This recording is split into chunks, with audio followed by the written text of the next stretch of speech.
Bonjour Olivia Devecq. Bonjour. Alors nous nous retrouvons ici à Verterive, dans le salon du premier corps d'armée. Est-ce que ce lieu vous évoque quelque chose de particulier? Effectivement, dans la demeure du général Guisan, on est dans les quartiers ouest, où finalement avant il y avait les étables de cette demeure. Donc on est là où a vécu ce général qui a été nommé durant la Deuxième Guerre mondiale.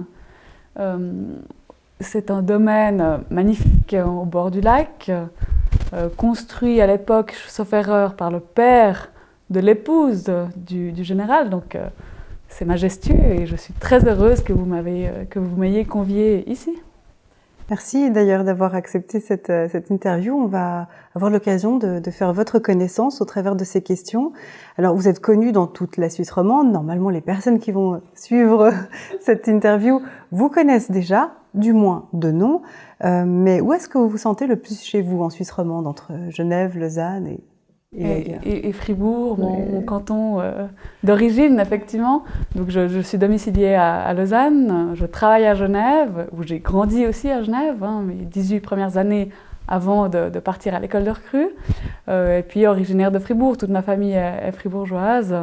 Mais finalement, je vis à Lausanne, donc actuellement, en tout cas, je me sens lausannoise, presque. Mais pour la petite anecdote, vous vouliez à la base que cet entretien se passe dans un parc à Genève, le parc Bertrand. Oui. Pourquoi ce lieu?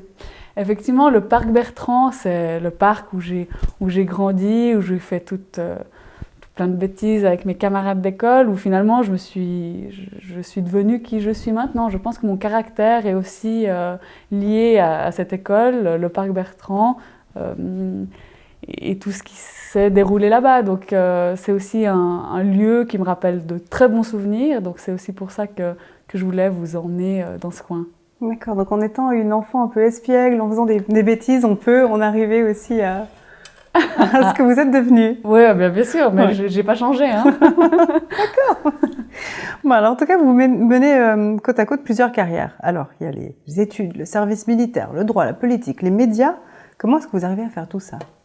Moi, je pense que si on aime ce qu'on fait, on arrive de toute manière à trouver du temps pour le faire.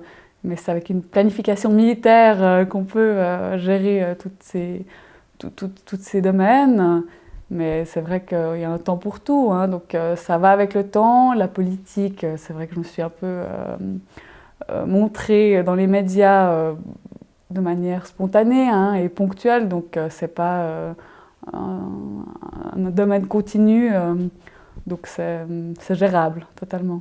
Donc pour revenir juste sur la politique, c'était pour des votations en particulier qu'on a pu... Effectivement, en 2019, concernant la directive européenne sur les armes à feu, donc là, je me suis un peu mise en avant pour que les gens puissent voter non à cette loi. Et qu'est-ce qui vous a motivé à faire du service militaire? Ça, c'est une question qu'on m'a souvent posée. Et ça date maintenant, effectivement, l'école de recrue en 2005. C'est vrai qu'à l'époque, 18 ans, on se dit, moi j'étais curieuse de nature. Et c'est aussi un milieu, j'ai 2 frères, les garçons, voilà, j'en ai pas peur. Et puis j'aime le sport, j'aime la discipline. Je me dis, mais ça, pourquoi pas, c'est une nouvelle expérience, une école de vie. J'avais aussi l'armée, c'était positif pour moi, et ça l'est toujours. Donc c'était une expérience de plus après la maturité. Mais c'est vrai que la plupart des femmes voient effectivement leurs frères partir à l'armée, ont écouté les récits du père, voire du grand-père, mais n'ont pas pour autant l'idée elle-même de s'engager. Donc il n'y a pas un autre moteur que celui-ci, plus profond? Non, je pense que c'était aussi, voilà, j'ai la chance de vivre en Suisse, j'ai la chance d'être là et donc je dois aussi ça à mon pays d'une certaine manière, donc il y a aussi ce côté patriotique, mais en soi c'est une nouvelle découverte, c'est vraiment, on a la chance de pouvoir la faire, l'armée, donc pourquoi ne pas sauter sur cette chance? Alors il y a l'école de recrue, puis ensuite une envie de grader. Il faut croire que cette première expérience était déjà positive. Totalement, donc effectivement quand je me suis inscrite à l'armée, j'avais aucune motivation particulière. Je me suis dit, on va voir. De toute toute façon, ben voilà, je signe, c'est pour quelque chose que je fais de manière concrète et vraiment à fond. Donc là, j'avais pas d'idée, pas d'objectif particulier, mais on m'a dit, mais non, mais il faut grader. Donc je dis, bah oui, mais pourquoi pas. Donc peut-être que j'aimais aussi donner des ordres. Ah ah, très bien. Et comment ça s'est passé alors, ce paiement de galons? Vous pouvez nous raconter un peu? Ouais, donc effectivement, donc, école de recrues, école de sous-officiers, école d'officiers, donc, puis ensuite paiement galon comme chef section. Donc ça, c'est des vieux souvenirs, presque 2006. Mais après, j'ai effectué plusieurs cours de répétition en tant que chef section, ensuite remplaçant du commandant. Et finalement, il me restait une vingtaine de jours. Je me suis dit, non mais je ne peux pas finir comme ça. Donc on va re-signer pour faire commandant de compagnie. Et là, j'ai effectué il y a encore même pas un mois le cours de répétition, mon dernier cours de répétition comme commandant de compagnie. Et une merveilleuse expérience, je souhaite à tous de s'engager là-dedans. Et être cadre à l'armée, est-ce que c'est un investissement rentable? Oui, parce qu'on y apprend toutes les formations que j'ai pu suivre grâce à l'armée me permettent de les utiliser finalement au civil aussi.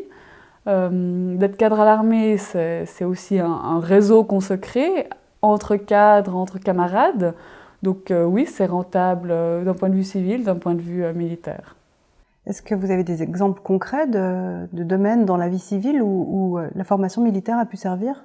Alors, clairement même dans mon métier en tant qu'avocate, où la planification, la gestion des délais, tout d'un coup on a un délai qui n'était pas prévu, où un client arrive avec un problème, où on a 2 jours pour régler ça. Voilà, donc la gestion de crise, où il faut, ok, appréhension du problème, appréciation de la situation, et puis on s'adapte en fonction de ce qui se passe. Et quelle a été votre meilleure expérience militaire? Meilleure expérience. Je crois que j'en ai vécu tellement. Mais c'est vrai que l'école d'officier, c'était quand même une expérience particulière parce que c'est là où, à 18 ans, 19 ans, on va quand même, pour la première fois, au bout de nos limites, physiques aussi et psychologiques, psychiques. Mais et c'est là, avec ses camarades, où on est dans la même mission, dans le même environnement. Et ça m'a quand même marqué, ouais. Et on parle beaucoup de service militaire obligatoire pour les femmes également. Quelle est votre opinion là-dessus? Alors, mon opinion au sujet du service obligatoire pour les femmes, il est plutôt négatif, c'est-à-dire que moi je ne suis pas pour. Je ne suis pas pour rendre le service militaire obligatoire pour les femmes. Il faut, je pense, se poser des questions avant, c'est-à-dire pourquoi est-ce qu'on voudrait ça? Est-ce que c'est par simple égalité entre hommes et femmes ou est-ce qu'il y a un réel besoin? Alors oui, il y a un manque d'effectifs au service militaire, mais je pense qu'il y a des solutions intermédiaires qui pourraient être trouvées, comme peut-être rendre la journée d'information obligatoire pour les femmes, mais en soi, actuellement, au vu du budget, au vu des infrastructures, au vu de l'équipement, au vu de tout ça, je pense que rendre le service militaire obligatoire pour les femmes, c'est complètement illusoire actuellement. Mais la journée d'information, justement, celle-ci, il faudrait changer en fait dans la Constitution pour qu'elle puisse devenir obligatoire pour les femmes. Alors, c'est ça le problème parce que finalement, ça fait un moment qu'on en parle de cette possibilité-là, au moins de faire connaître aux femmes cette possibilité, aux jeunes filles qui s'intéresseraient. Pourquoi on ne le fait pas finalement, vous pensez? Je me demande si certains cantons n'ont pas rendu peut-être obligatoire ou poussent d'une certaine manière à rendre cela plus facile d'accès, hein, en envoyant peut-être des informations. Je sais que chaque jeune femme reçoit une information de l'autorité militaire cantonale, mais je pense qu'il faudrait appuyer dans ce sens et promouvoir cela avant tout changement constitutionnel si besoin. Mais plutôt laisser en tout cas le libre choix. Oui. Et vous pensez que comme ça on pourra quand même atteindre ces 10% de femmes qui sont visées? Oui, non, je pense que la société actuelle va dans ce sens et puis il faut vraiment promouvoir l'armée auprès des femmes et puis il y a certainement d'autres d'autres choses à faire pour rendre l'armée encore plus attractive, c'est sûr. Alors là, puisqu'on est sur le sujet des femmes à l'armée, est-ce que vous auriez un mot à dire aux jeunes femmes peut-être qui nous regarderaient et qui se diraient « mais bon, actuellement il n'y a qu'1% de femmes, comment ça va se passer pour moi cette expérience? Est-ce que je ne vais pas être mise de côté par mes camarades? Est-ce que je ne vais pas être peut-être un peu embêtée ?» Non, alors ils n'ont pas intérêt.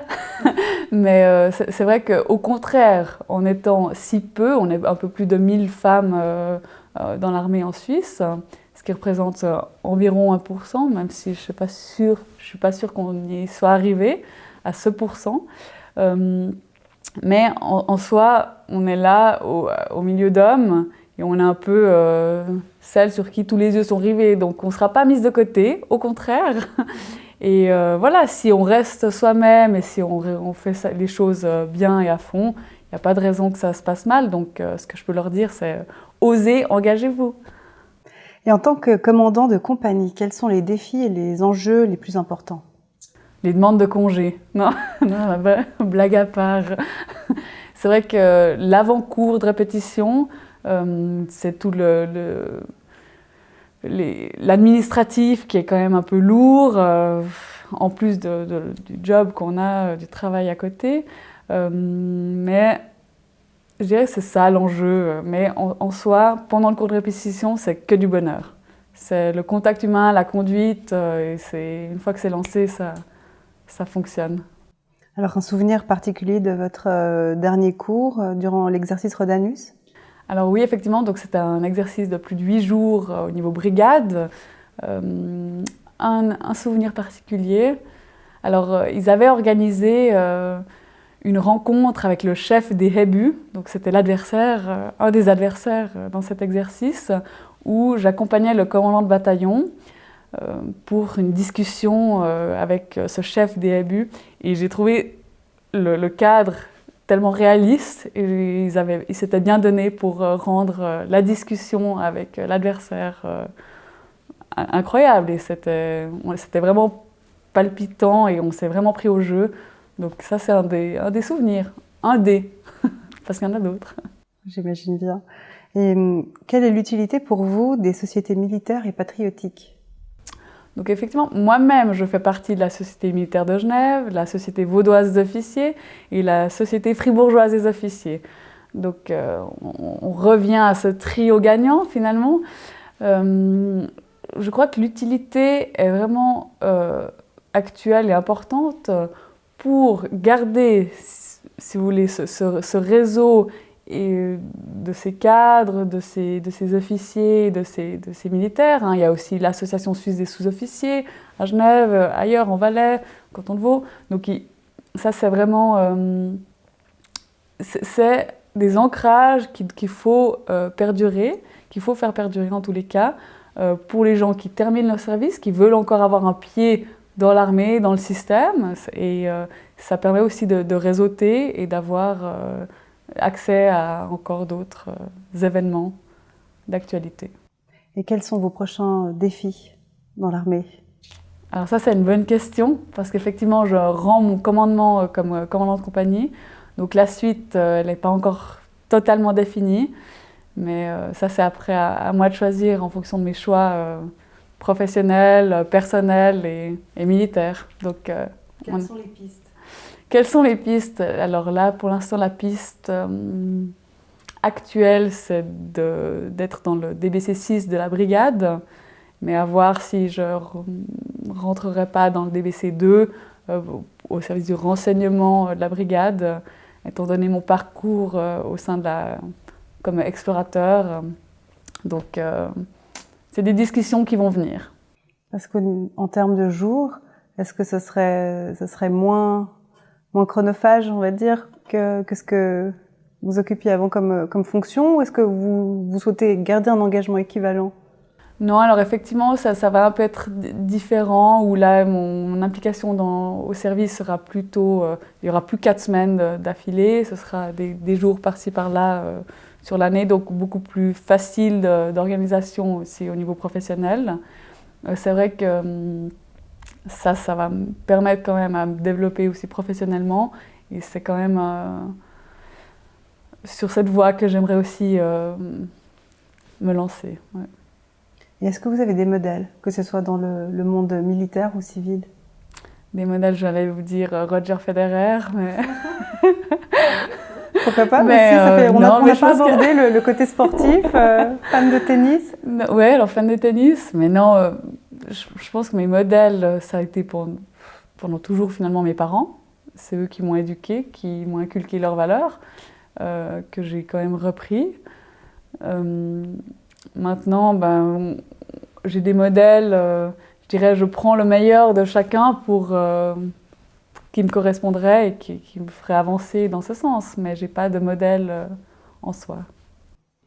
Mais alors, qui êtes-vous, Olivia? Qu'on en sache un peu plus sur la femme que vous êtes, en termes de métier. Avocate, oui, mais... Oui, alors qui je suis? Donc, Olivia Devecq, j'ai un métier, je suis avocate à Genève, dans une étude aux eaux vives. Je travaille dans le département judiciaire, donc c'est vraiment... je suis généraliste du droit, hein, si on peut dire. Donc je fais du droit pénal, droit de la famille, droit du travail, je touche à tout. Souvent quand il y a un litige, un contentieux, et puis on va régler ça, si possible, à l'amiable, sinon devant les tribunaux. Donc voilà un peu mon quotidien professionnel. Sinon, je suis en couple, heureuse, et je me marie l'année prochaine. Ah, félicitations. Merci. Et monsieur militaire? Non, pas du tout. Alors. Et comment il le vit d'avoir une femme qui s'est engagée dans l'armée et qui a fait une carrière comme la vôtre? Alors, il est très, très fier et il regrette de ne pas avoir pu faire le service militaire pour blessure. Il était sportif d'élite, donc voilà, ça c'est chose dite. Mais il est très fier, et puis je pense qu'il vit son armée au travers moi. Donc, oui. Au niveau des loisirs, vous avez aussi une carrière sportive derrière vous, ou ça, ce n'est pas un domaine que vous avez eu le temps d'explorer? Non, alors carrière sportive, je ne sais pas si on peut dire ça, mais je pratique beaucoup de tennis depuis très jeune, où j'ai fait plusieurs tournois, compétitions. J'étais championne genevoise, championne suisse interclub junior. Donc voilà, donc je pratique encore. D'ailleurs, ce soir, je vais aller jouer au tennis. Mais sinon, de la course à pied, de la peau de phoque. Donc prochain objectif, c'est la patrouille des glaciers avec mes frères fin du printemps prochain. Donc on verra. Oui, quand même. Parce que justement, au niveau des performances sportives, c'est peut-être une question que se posent les jeunes femmes. Ah oui, mais bon, si je vais à l'armée, on va me pousser trop loin, ça va être trop difficile, je ne sais même pas faire 10 pompes, comment je pourrais y arriver? Est-ce que c'est vrai? Alors, il y a déjà un recrutement qui est fait. Et puis, en fonction des points sportifs qui sont effectués au recrutement, on a accès à différentes armes. Donc, on ne va pas, si on n'est pas sportive et qu'on est vraiment nul et qu'on n'arrive pas à courir, pas à faire des pompes, rien, on ne va pas aller comme grenadier. Voilà, donc ça c'est clair, il y a un tri qui est fait avant. Donc on va nous mettre dans des armes qui correspondent à notre envie, nos souhaits, puis nos performances physiques aussi. Donc il n'y a pas de crainte à avoir à ce sujet. Je ne vous oblige pas à y répondre, mais est-ce qu'il y a une question que vous n'aimeriez pas qu'on vous pose? Non, je crois qu'il n'y a pas de tabou. De toute façon, tout... Non, de toute façon, il n'y a jamais eu de mauvaise expérience, donc je ne pourrais pas cacher quelque chose. De toute façon, à l'armée, tout se sait, hein, c'est une grande famille, donc voilà. D'un point de vue civil également, donc non. Vous pouvez me poser n'importe quelle question. Quelle a été la réaction de vos proches quand vous avez décidé de vous engager? Alors c'est vrai qu'ils n'étaient pas au courant de mes démarches à l'époque. Donc ma mère voulait me planifier un cours linguistique pendant l'été. Et puis moi j'ai dit « T'inquiète maman, je vais apprendre le suisse allemand ». Et donc après je les ai informés que j'avais le recrutement qui était planifié à Lausanne. Et je leur ai expliqué que voilà, j'allais commencer mon école de recrue à Chamblon comme chasseur de chars en juillet 2005 à l'époque. Et puis ils étaient très fiers, ils ont un peu rigolé, mais ils se sont dit, ouais, bah, c'est tout à fait pour toi. Et les copines? Les copines, elles se sont dit, ah, mais moi aussi, je veux faire. Non, non, mais une était allée passer au recrutement, et puis finalement, elle s'est désistée. C'est vrai qu'à l'époque, les armes de combat étaient ouvertes aux femmes que depuis 2004, donc c'était encore tout récent qu'on pouvait accéder à toute cette panoplie d'armes. Donc, non, alors là, elle se reconnaîtra certainement, mais, mais elle a renoncé finalement. Donc, dans votre entourage direct, la seule femme qui se sont engagées. Effectivement, Ouais. effectivement. Mais non, les gens sont fiers de moi. Ouais. Et vous êtes fière de vous? Oui, je crois. Mais ça s'inscrivait je dirais, dans une continuité naturelle de mon épanouissement personnel. Donc, ouais, ça fait partie de moi et oui, je suis fière. Est-ce qu'il y a quelque chose que vous changeriez dans l'armée, dans son fonctionnement, quoi que ce soit? Ouh là là, je ne suis pas sûre d'avoir les compétences pour répondre à cette question. Mais qu'est-ce que je pourrais changer? Peut-être la tenue de sortie. C'est vrai que là... un peu plus. Ouais. Mais non, à part ça, je pense que l'armée se fait aussi ses propres réflexions et on voit qu'il y a du changement. Hein. Ça prend du temps, certes, mais ça c'est normal. Ça va avec l'évolution et le cours des choses. C'est aussi des réflexions politiques, donc ça se fait au fur et à mesure. Donc moi, je n'ai rien à dire. Il y a certainement plein de petites choses qu'on peut améliorer, mais je n'ai pas la prétention de vouloir changer quoi que ce soit. Donc on fait avec ce qu'on a et le mieux que possible. Est-ce qu'il y a une question que vous auriez aimé que je vous pose? Ça, c'est une bonne question. Qui n'a pas été posée. Non, je pense que vous avez bien abordé les questions et les thèmes. Peut-être quel est le message que j'aimerais transmettre à tous ces jeunes qui finalement, soit ont un a priori négatif, soit hésitent à se lancer pour les jeunes femmes dans le service militaire. Moi, je crois que tant que vous n'avez pas essayé, tant que vous n'avez pas vécu ce qu'est l'armée, n'ayez pas d'a priori, osez-vous. Osez vraiment et lancez-vous dans cette aventure hein, et faites-le aussi pour votre pays. Je pense que c'est un joli mot de la fin. Merci beaucoup Olivia. Merci à vous.